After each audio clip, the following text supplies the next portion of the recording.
Kosova vazhdon të jetë pa kuvend funksional pasi deputetët kanë dështuar sërish në përpjekjen e tyre të 13 të konstituojë kuvendin e ri.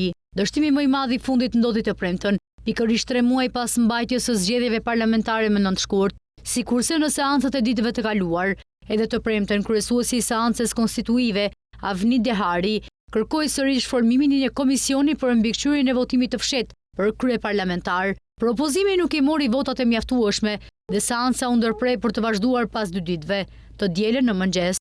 Dështimet e njëpasnjëshme për të konstituuar kuvendin e ri e kanë thelluar ngërçin politik të vendit, duke ngritur shqetësime për paralizë institucionale dhe shihen si test për pjekurinë shtetërore të Kosovës. Asnjë parti nuk e fiton shumicën për të qeverisur e vetme. Lëvizja vetëvendosje doli e para duke i fituar 48 ulse, 13 më pak, se të paktën 61 të nevojshme të formuar atë qeverinë e re të vetme.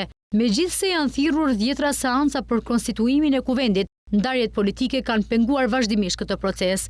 Vetëvendosje nuk po arrin të sigurojë 61 votat e nevojshme për të zgjedhur Albulena Haxhiu në postin e kryetares së kuvendit. Haxhiu shihet se nga Partia Demokratike e Kosovës dhe Aleanca për Ardhmërinë e Kosovës si një figurë përçarëse, ndërsa Lidhja Demokratike e Kosovës thotë se nuk do të mbështesë asnjë kandidat në vetëvendosjen për kryeparlamentar.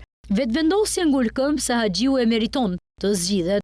Vendon se ka kërkuar marrëveshje politike me partitë të tjera e ka përjashtuar mundësinë të sjellë kandidatë të tjerë post saj. Pavarësisht disa lëvizjeve së voni për të zhbllokuar ngërçin, nuk ka asnjë marrëveshje mes partive parlamentare.